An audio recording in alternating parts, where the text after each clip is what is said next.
Video number 2. Still drinking my wine. It's 2 o'clock in the morning. I do have to work at 11, but fuck it, you know what? I'm going to stay up a little later and drink a little more. I've earned it. I've been working hard. Working in a kitchen where a lot of people really don't just don't push. They just don't give a flying fuck, you know? So, anyway, I thought, fuck it. Have a little wine. Anyway, this video is a little bit... I realized that my buddy Sean, a long time ago, told me I'm an existentialist, because I do think about it a lot. I know my brain is the type that wants something to chew on. Like, it's disgusting how much my brain works, and it's always trying to figure out every fucking thing. Like, I wish to God I would have been born really kind of stupid, and that I could just go to work and hate work, do my job, come home, drink a couple beers, and be happy. I think that would be heaven on earth.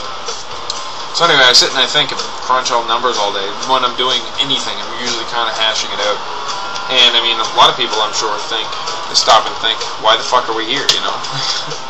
It's a big question.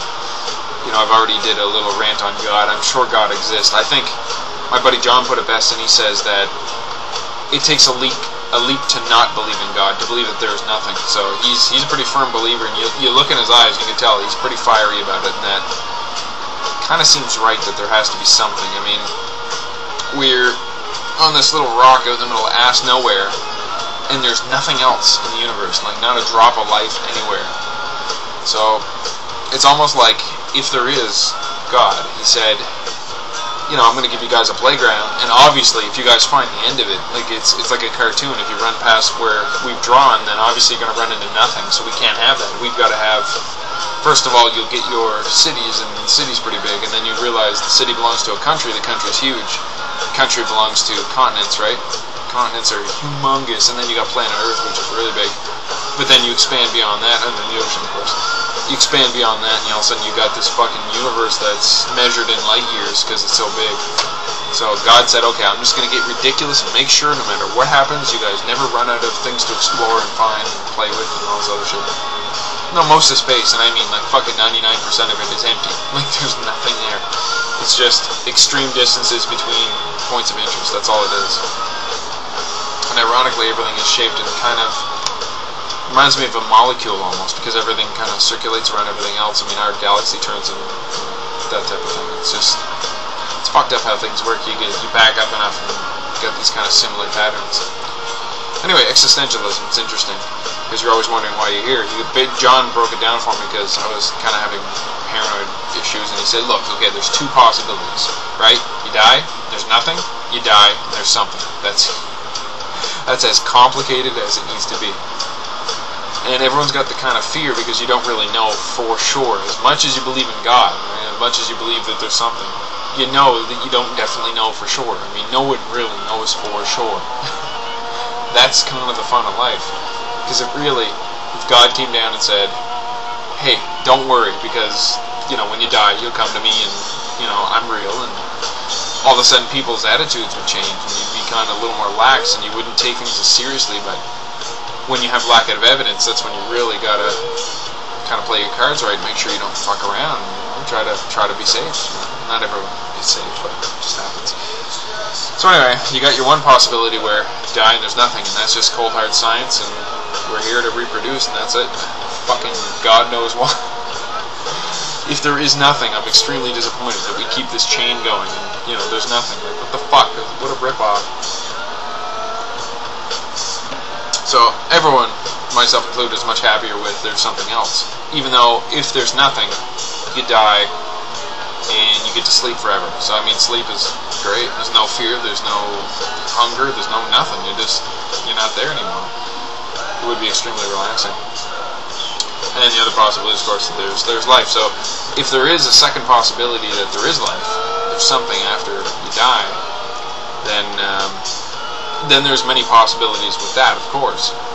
You've got your, when we're dead, or when we're spirit, or whatever the fuck you want to call it, we know everything, and we talk to each other, and we hang out, and there's not much going on. Everybody's not really physical. Like, you're basically like a light, or a see-through entity, or something, you know, whatever, spirit-like. And then you get bored and you say, look, I mean, I've been hanging out here for a century and I'm really craving something. I want to do something with my existence. So you come here to Earth, which is like basically like a big game, like a big role-playing game. And you're born and you have your own traits and stuff that you're going to take with you, but you also have shit that's handed down from your parents. And maybe some stuff skips a generation or whatever. But then you take all this and you run with it and you say, fine, I'm going to be a passive type person, but if you push these buttons I'll flip out, and you know, I'm physically a strong guy, but I have a weak immune system, and I get sick easy, and you know, there's a million possibilities. Even if two people have a million kids, no two of those kids will be alike. It's pretty ridiculous. It'd be kind of interesting to see, actually. Some people I know that should have a million kids because they produce some pretty fucking hot kids. Sexy kids. Anyway, there's that possibility. Another one is I kind of tend to keep hashing it out. I figure one of these days I'll get it right. God says, okay, you know what? I'm all omnipotent. I'm God. Obviously, I'm a rock star. I'm going to create something to just kind of entertain myself. I'm going to create. It's almost like humans do. We want to create a cyber reality and just watch it try to kind of function on its own rules and function on its own merits and see what happens. And maybe that's why God. Some people say, you know, why didn't God help me? Or where was God when this happened? And then you kind of figure, if God creates this universe, and He creates all these things that can happen, He can't come down and fucking stop every time, you know, you get a fucking toothache or something. He promised Himself He would not come down here and fuck with it, because if He starts helping one person, He's going to want to help everybody. He's like, no, and He probably does still help people once in a while, but pretty fucking rare. Because, I mean, there's some pretty weird shit that happens. Like, people with terminal cancer that have 2 weeks to live all of a sudden go into remission. Just something fucking completely crazy happens like that. And you gotta kind of wonder. You know, scientists are sitting there, fucking people that do the work on 6600, the hospital, or in the chemo floor, are sitting there scratching their heads because they've seen millions of people die from this. And, you know, one guy just says, nope, I believe in God, I'm fine, and bam, he's like cured. It's fucked up. Or, you know, prays to some saint or some, like, you know, Mother Teresa or something like that. Another theory I had is that God, if there is a God, that is, no one really knows, He basically says, I want to create a universe where people can go and hang out. So He basically tears off little pieces of Himself and just kind of sprinkles it into us, and we're all little pieces of God, and we're all just kind of, I don't know. And then when you die, of course, you go back to, you know, Daddy, where you came. It would make sense because we're very temporary here. You know what I mean? You're here to live until your body gives out. That's basically it. Have fun, and then eventually your body's going to give out. And hopefully, we figure out something that can beat that. But until then, you know, have fun.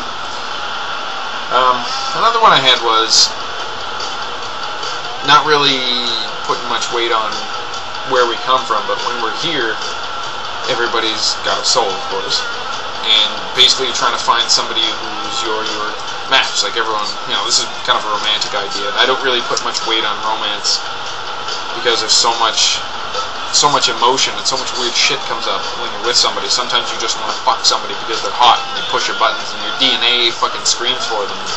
Other times it's because the person really challenges you mentally and you're in love with their personality and you just want to be with them. And sometimes it's just, hey, I want a good time and I don't want to think too hard about it. So it's just all this fucked up shit happens. So yeah, these are the musings on somebody who's been drinking a lot of wine. Listening to Queens of the Stone Age. Also, a little side note, and I think this is one of the coolest things I've ever found. Walking on the beach one day, I think it was like, I don't know, it's got to be 3 years ago or more. I find a shell, catches my attention, and I pick it up, and God knows why, but this is exactly how I found it. Now, that's not pen. Sometimes on shells you'll find these brown, like, little rings. I don't know if it's like salt or if it's fucking some kind of erosion or chunks of shit were stuck on there long enough and sunbaked or whatever, but I've got a shell that has the South Park eyes. The eyes are not exactly the same size, and I wonder, how the fuck does something like this happen? Like, this is, I don't know, like, I'm on the beach and there's 1 trillion shells every year, and most of them are just shells, they're just normal everyday shells, but then you get something like this and you gotta kind of go, what the fuck is going on here? Existentialism, fucking sick. I hate it.